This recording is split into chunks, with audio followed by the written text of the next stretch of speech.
নমস্কার বন্ধুরা, গৌতমের সাথেই চ্যানেলে আপনাদের স্বাগত জানাই। চলে এসেছি আর একটি নতুন ব্লগ নিয়ে। এখন এই মুহূর্তে রয়েছি আমি বৈদ্যনাথ ভবন, সাহেবগঞ্জ বাইপাস। আমরা আজকে এখানে এসেছি, আপনারা সবাই জানেন যে রানীগঞ্জের ইতিহাস এবং বিভিন্ন জায়গার যে মন্দির, সেই মন্দিরের ইতিহাস তুলে ধরার চেষ্টা করি এবং তার সাথে অলৌকিক কিছু ঘটনাও আপনাদের সামনে তুলে ধরার চেষ্টা করি। ঠিক সেই রকমই এক অলৌকিক ঘটনার সাক্ষী আপনাদের নিয়ে এসেছি। সে এক বাড়িতে, সেই হালদার বাড়িতে। আমরা এই মুহূর্তে শ্রী হৃদয় হালদার, আপনারা সবাই জানেন হৃদয় দাকে, পরিচয় দেব, কিন্তু তার আগে তার যে আদি বাড়ি বীরভূম জেলার খয়রাশোলের অন্তর্গত হজরতপুর গ্রামে তার আদি বাড়ি। এবং যে কারণে আমি অলৌকিক ঘটনা বললাম, আমি আমার নিজের মুখে না বলে যার সঙ্গে ঘটনা ঘটেছে সেই অলৌকিক ঘটনা এবং মা না ক্রমশ প্রকাশ্য আমরা এখন পেয়ে গেছি সেই হৃদয় বাবুকে।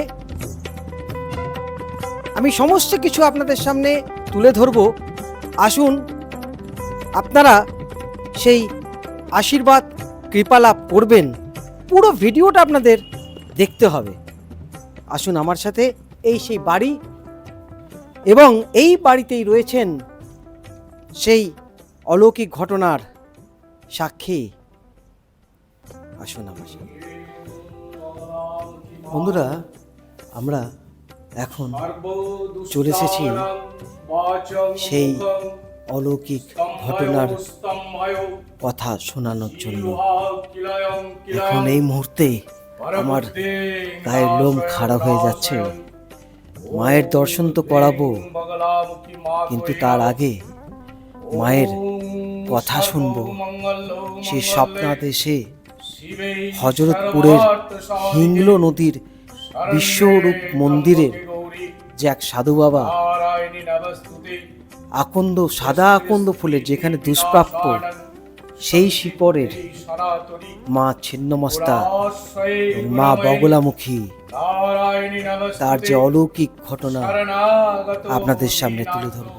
আমরা খুব সৌভাগ্যবান এবং ধন্য যে আজকে আমরা এই মন্দিরে আসতে পেরেছি এবং এই মন্দিরে আমরা দুই যে মা বগলামুখী এবং মা ছিন্নমস্তাকে একসাথে আমরা দেখতে পাচ্ছি।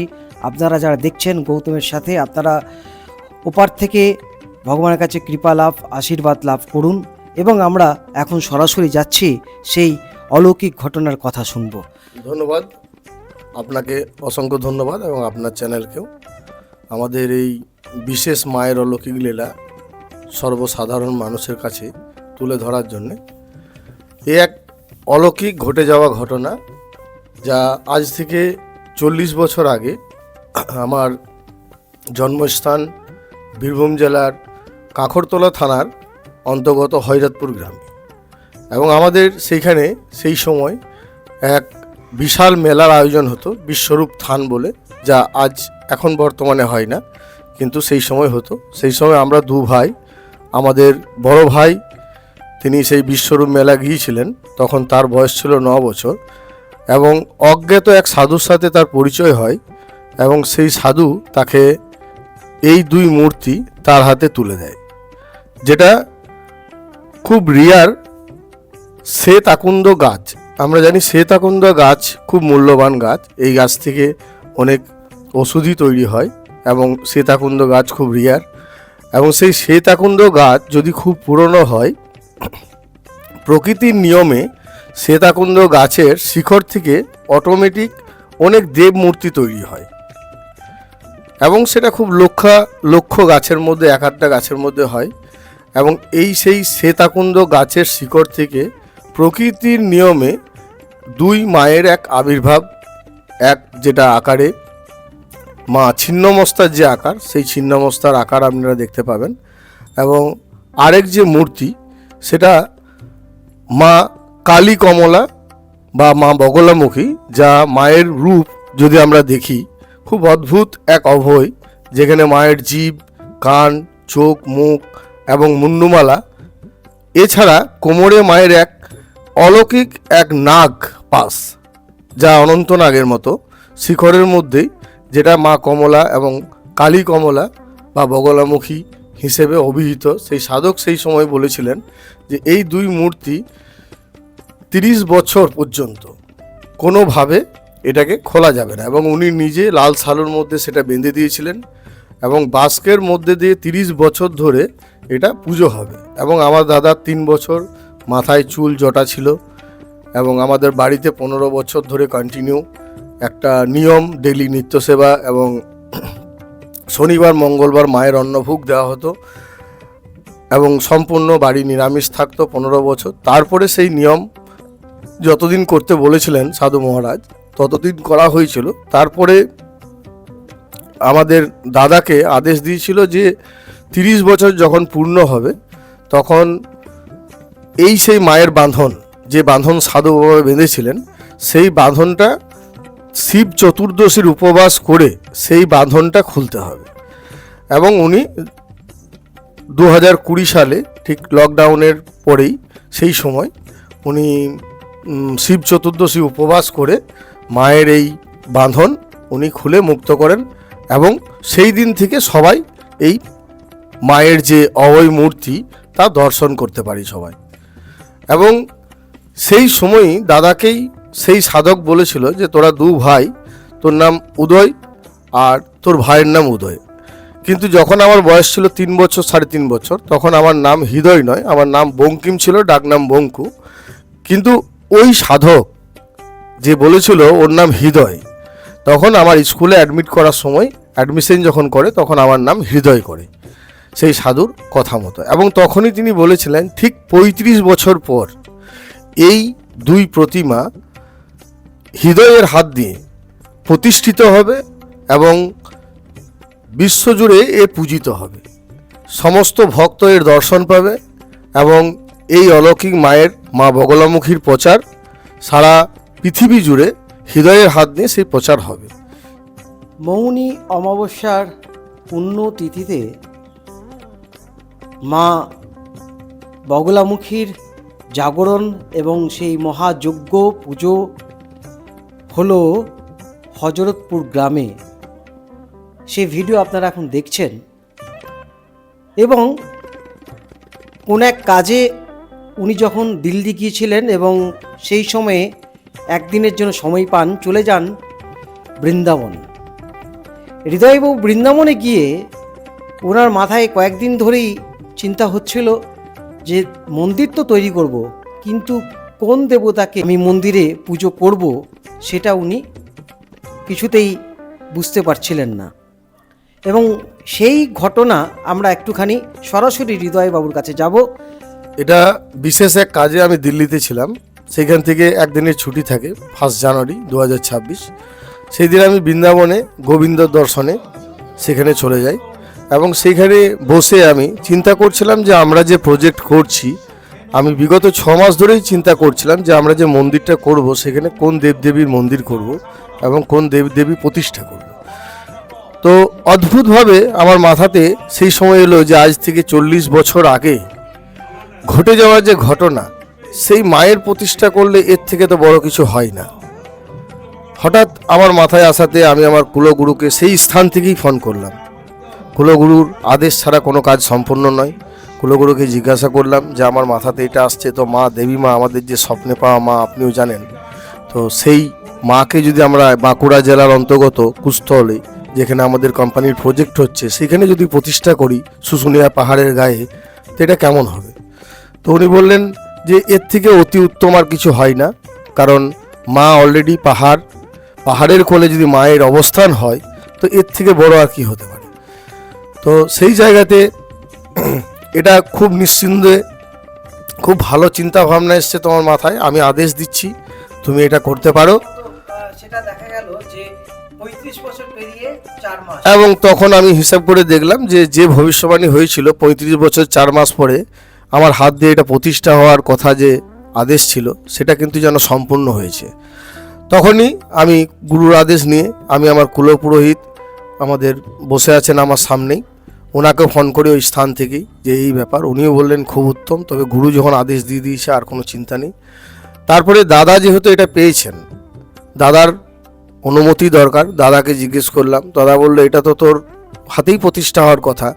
তো আমি বললাম না, যদি তুমি চাইছো যে এটা বীরভূমেই প্রতিষ্ঠা হোক তো সেই জন্যে জিজ্ঞাসা করা, বা তোমার অনুমতি ছাড়া সম্ভব নয়।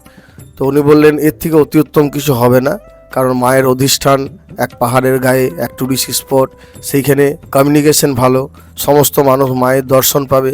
শুধু আমার একটাই ইচ্ছা যেন আমি মায়ের সেবায়েত হিসেবে থেকে যাই। তা আমি দাদাকে বলি তুমি তো প্রধান সেবায়েত, তো তুমিই সেবা করবে, এই জায়গাতে তো কোনো অসুবিধা নেই।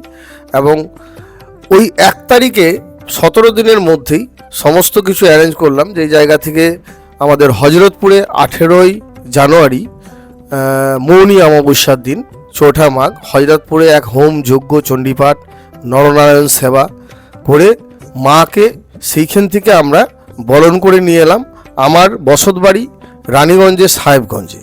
এখন বর্তমানে মা রানীগঞ্জের সাহেবগঞ্জের আমার বসতবাড়িতেই আছেন এবং মন্দির নির্মাণের কাজ সম্পন্ন হলে মাকে সেখানে আমরা প্রতিষ্ঠা করব। এবং এই যে 18ই জানুয়ারি যে বৃহৎ কর্মকাণ্ড মায়ের আশীর্বাদে, এবং এই জায়গাতে আমাদের হজরতপুর গ্রামবাসী, আমার বন্ধু সম, দাদা কাকা জেঠা সম, সমস্ত মানুষের যে উৎসাহ, সমস্ত মানুষের যেভাবে আমাকে সহযোগিতা করেছে, আমি তাদের প্রতি খুব কৃতজ্ঞ এবং তারা যেভাবে আমাকে সহযোগিতার হাত বাড়িয়েছে আমি সত্যিই কৃতজ্ঞ। এবং খুব মায়ের আশীর্বাদে এবং আমাদের গ্রামের সমস্ত মানুষের সহযোগিতায় সেই কাজকে আমি সম্পন্ন করতে পেরেছি এবং মাকে আমার বসত বাড়িতে আমি আনতে পেরেছি। মা কি এখনো বাক্সবন্দী হয়ে আছে? হ্যাঁ, মা এখন বাস্কবন্দী আর থাকবে না। মা তো বাস্কবন্দী 30 বছর আগেই মুক্ত। মা এখন সিংহাসনে বিরাজ করছেন, মা বগলামুখী। কিন্তু এটা সবসময় সবারকে দর্শন করার নিয়ম নেই বলে সিংহাসনের মধ্যে একটা পাল্লা আছে যেটা বন্ধ থাকে। পূজা হওয়ার সময় পুজো হয়ে গেল, তখন যারা দর্শন করলো, পুজো হয়ে যাওয়ার পর আর দর্শন এটার হয় না। সমস্ত ভক্ত এর দর্শন পাবে এবং এই অলৌকিক মায়ের, মা বগলামুখীর প্রচার সারা পৃথিবী জুড়ে হৃদয়ের হাত নিয়ে সেই প্রচার হবে। সেই ভবিষ্যবাণী বা সেই মায়ের আদেশ আজ যেন কোথাও অক্ষরে অক্ষরে মিলে যাচ্ছে। কারণ আমরা কখনোই ভাবিনি যে আমরা যে কাজটা করছি বা করব সেটা কোনো রকম কোনো চিন্তা ভাবনা ছাড়াই যেন মায়ের নির্দেশেই যেন একটার পর একটা সেজে যাচ্ছে ঘটনা, সেটা আমি উপলব্ধি করতে পেরেছি এবং আজও পারছি এবং প্রতিটা মুহূর্তে পারছি। কারণ আমি একজন ব্যবসায়ী, আনন্দময়ী গ্রুপ অফ কোম্পানির চেয়ারম্যান। আমাদের মূল যে ব্যবসা আয়ুর্বেদা ন্যাচুরোপ্যাথি, সেই আয়ুর্বেদা ন্যাচুরোপ্যাথির একটা মেডিকেল কলেজ, হসপিটাল, ইউনিভার্সিটি করার একটা পরিকল্পনা আছে, যা আগামী 5 বছর বা 10 বছর ধরে সেটা সম্পূর্ণ করার প্ল্যানিং আছে। ধীরে ধীরে তার কাজ সম্পূর্ণ করব। এবং একটা বৈদিক ভিলেজ, আমার একটা স্বপ্ন ছিল যে একটা বৈদিক ভিলেজ আমি করব, যেখানে আমাদের বেদ ওরিয়েন্টেড শিক্ষা, যেমন BHU Banaras Hindu University, astrologer, numerology, এই সমস্ত যে সায়েন্টিফিক যে ব্যাপারগুলো আছে সেগুলোর প্রশিক্ষণ এবং বেদ ওরিয়েন্টেড শিক্ষা, তার সাথে আয়ুর্বেদ এবং ন্যাচুরোপ্যাথির উপরে যে আমাদের সিলেবাস সেইগুলোকে পড়ানো হবে। তার সাথে মন্দির, আশ্রম। কিন্তু এই যে মন্দির, এই মন্দিরের যে দেবী মা বিরাজ করবেন, সেই মন্দির কিন্তু তথাগতিত মন্দির বা তথাগতিত মূর্তি নয়। সেটা আজ থেকে 40 বছর আগে ঘটে যাওয়া এই অলৌকিক ঘটনার সেই দেবী মূর্তি, যা সেখানে প্রতিষ্ঠিত হবে এবং সারা পৃথিবীর লোক, সমস্ত মানুষ এই দর্শন লাভ করবে। এবং আমি খুবই কৃতজ্ঞ, আমি অশেষ ধন্য বলবো ঈশ্বরের কাছে যে আজকে এই কর্ম ঈশ্বর আমার হাত দিয়ে করাচ্ছেন। এটা এর থেকে চাওয়া হয়তো জীবনে আর কিছু নেই, বা এর থেকে পাওয়াও আর কিছু নেই। তাই আগামী 27শে জানুয়ারি আমরা যে জমি আমরা নিয়েছি শুশুনিয়া কুস্তল মোড়ের কাছে, শুশুনিয়া পাহাড়ের আগে। সেই জায়গাতে আগামী 27 জানুয়ারি ভিত্তি পূজা স্থাপন হবে এবং হোম যজ্ঞ, চণ্ডীপাঠ, নরনারায়ণ সেবা, তারপর কনস্ট্রাকশনের কাজ শুরু করব। প্রথমে আমরা মায়ের মন্দির নির্মাণের কাজ করব এবং মায়ের মন্দির নির্মাণ সম্পন্ন হলে 16ই মে ফলহারিণী অমাবস্যা, 16ই মে 2026 ফলহারিণী অমাবস্যার দিনে মাকে আমরা প্রতিষ্ঠা করে দেব এবং সেইখান থেকে মা সেখানে নিত্য সেবা এবং পুজো কন্টিনিউ চলবে। পরবর্তী ক্ষেত্রে ধীরে ধীরে আমরা আয়ুর্বেদ, ন্যাচুরোপ্যাথি বা আরও যেগুলো বৈদিক সংক্রান্ত কাজ সেগুলো আমরা ধীরে ধীরে এগিয়ে নিয়ে যাব।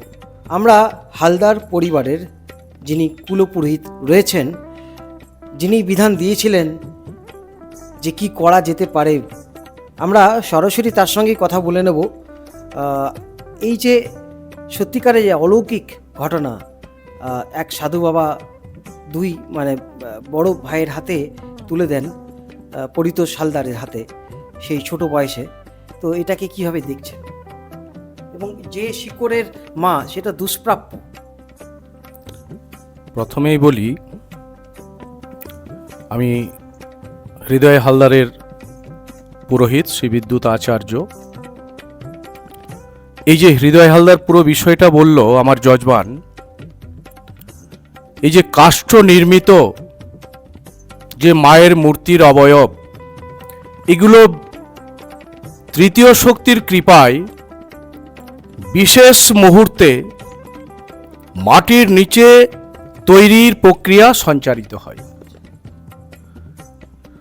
এবং ওখানে বিশেষ গুণীসম্পন্ন এবং দৈব যার আশীর্বাদ আছে, মনে হয় কোনো ব্যক্তি সেখানে পদার্পণ করেছিলেন বা কোনো দেবী সেখানে তার আশীর্বাদ দিয়েছিলেন।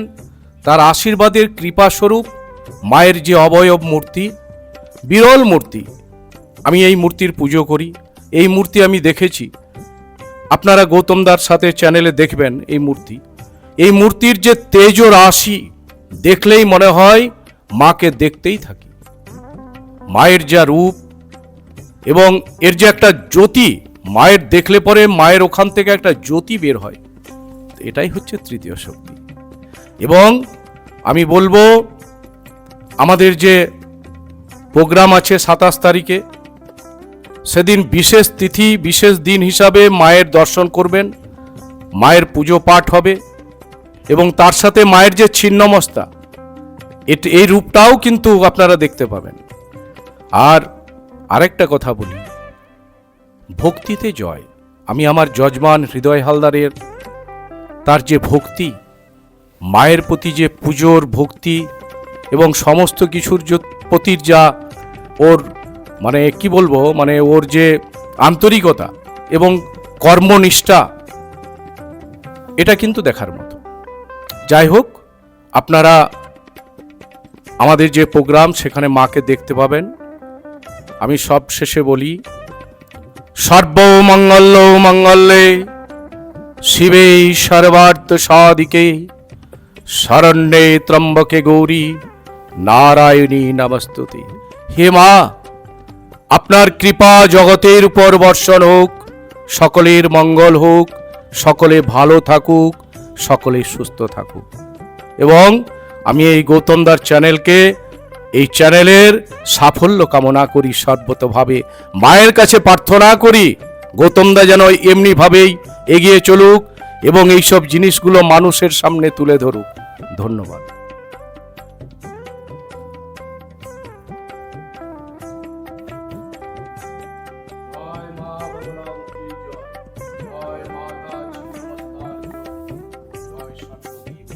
আপনারা খুব ভাগ্যবান, গৌতমের সাথে যারা আপনারা দেখছেন ওপারে, মায়ের দর্শন আপনারা পেলেন।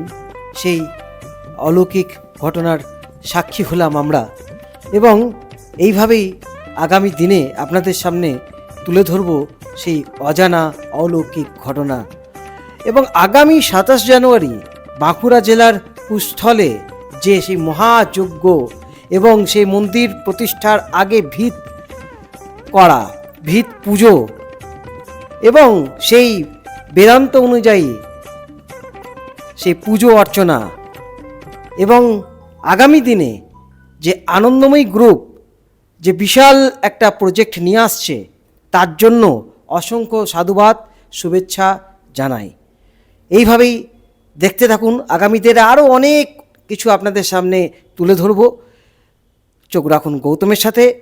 আপনারা মা বগলামুখী, মা ছিন্নমস্তার আশীর্বাদে ভালো থাকুন, সুস্থ থাকুন। ধন্যবাদ।